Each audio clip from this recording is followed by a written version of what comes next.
नमस्कार बंधुरा welcome to tech Bappada channel. Tech Bappada चैनेले आपनादेर सबाइके स्वागतम। आज के आमी आपनादेर यूट्यूबेर किछु गुरुत्वपूर्ण सेटिंग्स देखाबो जेगुलो आमरा अनेकेई जानी आबार अनेकेई जानी ना। जारा जानी आरेकबार देखलेও कोनो क्षति नेই, আর যারা জানেন না তাদের জন্য তো খুবই এটা গুরুত্বপূর্ণ। তো প্রথমে আমি আপনাদের যেটা দেখাবো সেটা হচ্ছে আমরা আমাদের স্ক্রিনশট বা কারুর ভিডিও দেখা বা কতটা দেখলাম সেই টাইমটাকে রেকর্ড করা এবং প্রয়োজন পড়লে সেটাকে ইউজ করা, সেগুলো নিয়ে আমরা এটা শিখব। তো প্রথমে আমরা ভিডিও স্ক্রিনশট এবং হিস্টোরি এটা নিয়ে আলোচনা করব এবং হাতে কলমে দেখব যে কিভাবে এটা কাজ করে। তো আমরা ইউটিউব ওপেন করার পরে ইউটিউবের নিচের দিকে যে আমাদের পিকচার দিয়ে আইকনটাতে আছে সেটাতে ক্লিক করলেই আমরা যে স্ক্রিনটা পৌঁছবো সেটাই হচ্ছে আমাদের হিস্ট্রি, অর্থাৎ ওয়াচিং হিস্ট্রিটা আমরা প্রথমেই পাবো এবং বাকি আরও অনেক কিছু পাবো। তো আমরা এখন হিস্ট্রি নিয়ে আলোচনা করব।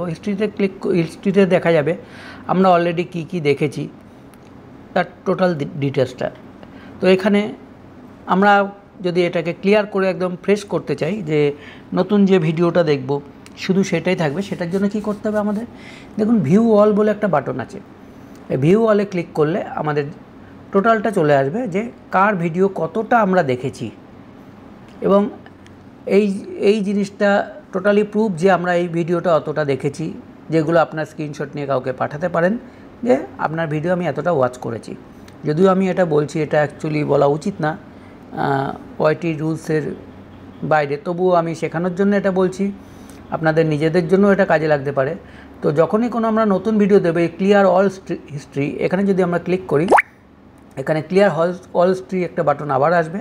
এখানে ক্লিক করলেই আমরা যে ভিডিওগুলো দেখেছি সেই ভিডিওগুলো উঠে যাবে এবং আমরা দেখতে পারবো পুরো জায়গাটা ব্ল্যাঙ্ক। দেখুন আমাদের হিস্ট্রিটা পুরো ব্ল্যাঙ্ক হয়ে গেছে। এরপর আমরা যদি একটা ভিডিও দেখি সেটাই লিস্টে আসবে, দুটো দেখি সেটাই লিস্টে আসবে। এটা হচ্ছে হিস্ট্রি বাটন, যে ক্লিয়ার হিস্ট্রি। আমরা যখনই কারুর ভিডিও পার্টিকুলারলি কারুর একজনের ভিডিও দেখব তো ক্লিয়ার হিস্ট্রি করে যদি আমরা দেখি তাহলে শুধু তার ভিডিওটাই থাকবে এবং সেটারই স্ক্রিনশট নিয়ে আমরা পাঠাতে পারি। এটাকেই বলা হচ্ছে স্ক্রিনশট। অনেকে বলছে এসএস কী করে নেব, স্ক্রিনশট কী করে নেব। তো এইভাবে আমরা যদি ভিডিও হিস্ট্রিটাকে ক্লিয়ার করি তারপরে যার ভিডিও বা যার লাইভে আমি অ্যাটেন্ড করছি তার লাইভটাই থেকে যাবে, তখন তাকে আমি স্ক্রিনশট দিয়ে পাঠিয়ে দিতে পারবো।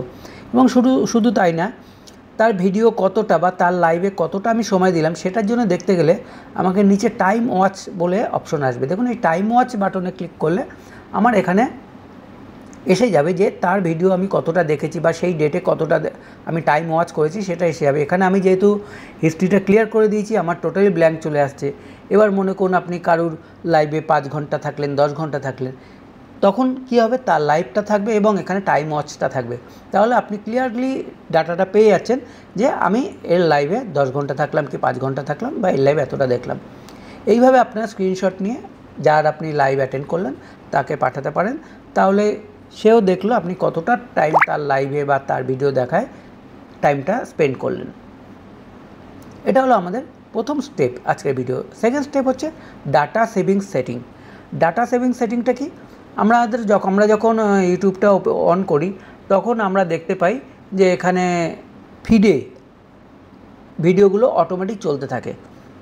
সবার হয়তো হয় না, কারো ফিডে ভিডিওটা অটোমেটিক চলতে থাকে। তো সের জন্য কী করতে হবে, আমাদের ফিডের ভিডিওটাকে অফ করতে হবে।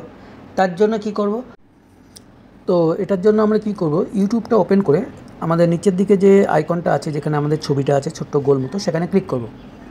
সেখানে ক্লিক করলে যে স্ক্রিনটা আসবে আগেই আমরা দেখেছি, ভিউ প্লে লিস্ট এবং আরও কিছু আসবে। সেখানে দেখবেন সেটিংস একটা অপশন আসবে উপরে ডান দিকে। ওই সেটিংসে ক্লিক করলে অনেকগুলো অপশন পাবেন, তার মধ্যে থেকেই আমরা চুজ করে নেব আমাদের যে অপশনটি দরকার সেই অপশনটি। আমরা জেনারেলে যাব, জেনারেল থেকে প্লেব্যাক ইন ফিডস, এই প্লেব্যাক ইন ফিডস এই অপশনটাকে অন থাকে বাই ডিফল্ট, এটাকে আমরা অফ করে দেবো। যদি এটাকে আমরা অফ করে দিই তখন কি হবে, এই আমাদের যখন ফিডে যে ভিডিও অটোমেটিক চলতে থাকে, অর্থাৎ আমাদের ইউটিউব খুললেই যে আমরা কোনো ভিডিও রানিং অবস্থায় দেখতে পাই সেটা দেখতে পাবো না এবং এর জন্য আমার ডাটাটাও সেভিংস হবে। এবং এই সেটিংটা অত্যন্ত গুরুত্বপূর্ণ সবার জন্য। এরপরে আমরা আরও একটা জিনিস যেটা করতে চাইবো, যেটা হচ্ছে আমরা যদি কোনো একটা ভিডিও চালাই, অটোমেটিক পরের ভিডিওটা আসতে থাকে, এটা বলা অটো প্লে। এই অটো প্লেটা অফ করার জন্য দেখুন এই সেটিংসে গিয়েই আমরা অটো প্লে অপশন পাবো।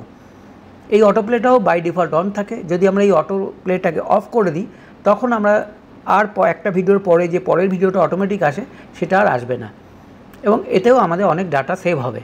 বা যার ভিডিও আমি দেখতে চাই না তার ভিডিও যে জোর করে আমরা দেখব বা অটোমেটিক এসে যাবে, সেটাও হয় না।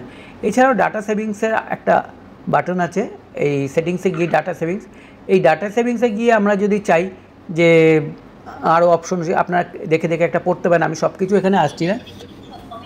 আর এছাড়াও ডাটা সেভিংসে আরও কিছু অপশন আছে। এই ডাটা সেভিংসে গিয়ে আমরা যদি ডাটা সেভিংস মোডটাকে অন করে দিই, সেখানে তাহলে আমাদের যত রকম ডাটা সেভিং অপশন আছে সবগুলো এনেবেল হয়ে যাবে, এবং তাহলেও আমরা মোবাইলের ডাটা সেভ করতে পারবো। যারা ওয়াইফাই ইউজ করেন না, মোবাইল ডাটা ইউজ করেন, সেক্ষেত্রে বলবো এই ডাটা সেভিংস মোডটাকে অন করে রাখা খুবই জরুরি। তাহলে বহু ক্ষেত্রে আমাদের ডাটা সেভিংস হয়। এবং শুধু তাই না, আমরা এখানে একটা ওয়ার্নিং সেট করে রাখি যে আমার মোবাইলে যদি 1 GB বা 2 GB per day data limit থাকে, তখন সেই ডাটাটা কী হয়, 1 GB বা 2 GB যখনই তার কাছাকাছি আসবে আমাকে একটা ওয়ার্নিং দিয়ে দেবে যে আপনি এই ডাটাটাকে সেভিংস করতে, এই এতটা ডাটা কনজামশন করতে পেরেছেন।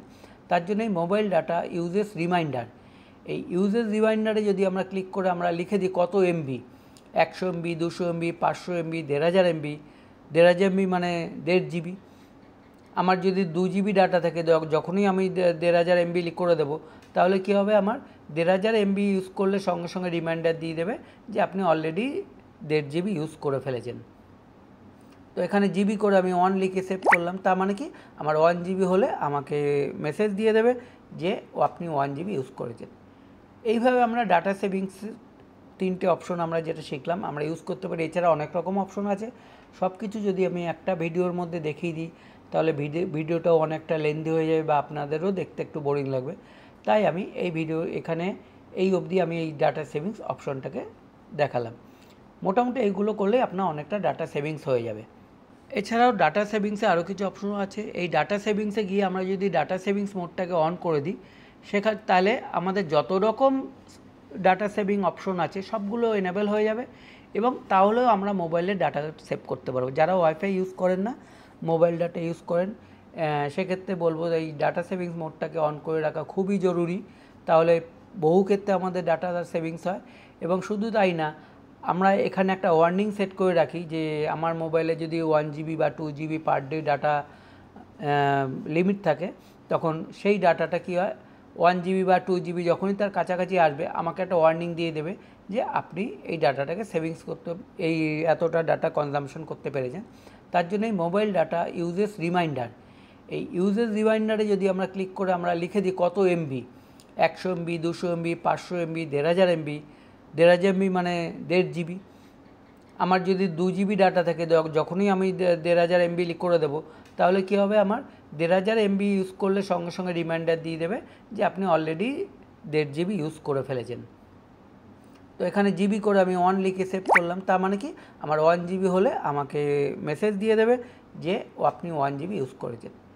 এইভাবে আমরা ডাটা সেভিংস 3টে অপশন আমরা যেটা শিখলাম আমরা ইউজ করতে পারি। এছাড়া অনেক রকম অপশন আছে, সব কিছু যদি আমি একটা ভিডিওর মধ্যে দেখিয়ে দিই তাহলে ভিডিওটাও অনেকটা লেন্দি হয়ে যাবে বা আপনাদেরও দেখতে একটু বোরিং লাগবে। তাই আমি এই ভিডিও এখানে এই অবধি আমি এই ডাটা সেভিংস অপশনটাকে দেখালাম। মোটামুটি এইগুলো করলে আপনার অনেকটা ডাটা সেভিংস হয়ে যাবে। এরপরে আমরা যেটা দেখতে চাইবো সেটা হচ্ছে ওয়াচ প্লেলিস্ট। ওয়াচ প্লেলিস্ট মানে আমরা মনে করুন কারুর একটা ভিডিও পরপর 3টে ভিডিও দেখবো, 4টে ভিডিও দেখবো, কি 6টা ভিডিও দেখবো, তো সেটাকে আমরা কী করতে পারি, আমরা তার ভিডিওটাকে ওয়াচ লিস্টে যদি সেভ করে চালিয়ে রাখি তাহলে পরপর সেই ভিডিওগুলো ওয়াচ লিস্ট থেকে আসবে, এবং এই ক্ষেত্রে ইউটিউব কিন্তু স্প্যাম হিসাবে ধরবে না।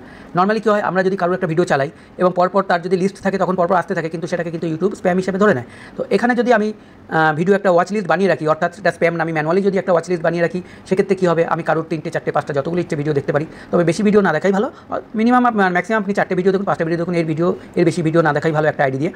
তো কীভাবে দেখবো, আমি এখানে যার ভিডিও দেখতে চাই তার চ্যানেলটাকে প্রথমে সার্চ করে নেব। তার চ্যানেল সার্চ করে গিয়ে চ্যানেলে গিয়ে ক্লিক করে তার ভিডিওগুলোকে আমি প্রথমে এখানে এনে নেব। এই ভিডিও বাটনে ক্লিক করলে তার যতগুলো ভিডিও আছে পরপর চলে আসবে। এইবার এই ভিডিও ডান দিকে যে 3 ডট বাটন আছে, এই 3 ডট বাটনে গিয়ে এখান থেকে আমি এগুলোকে save to playlist, save to watch later, এই অপশনগুলো থেকে save to watch later, save to watch লেটারে আমি ক্লিক করবো।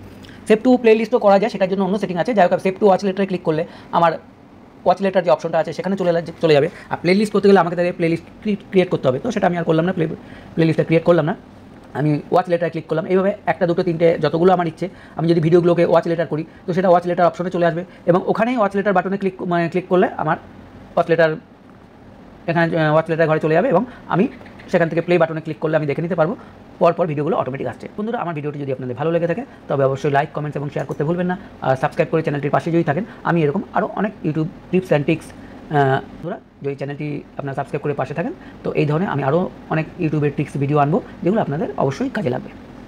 তো চলুন বন্ধুরা, আজকে এই অবধি, নমস্কার।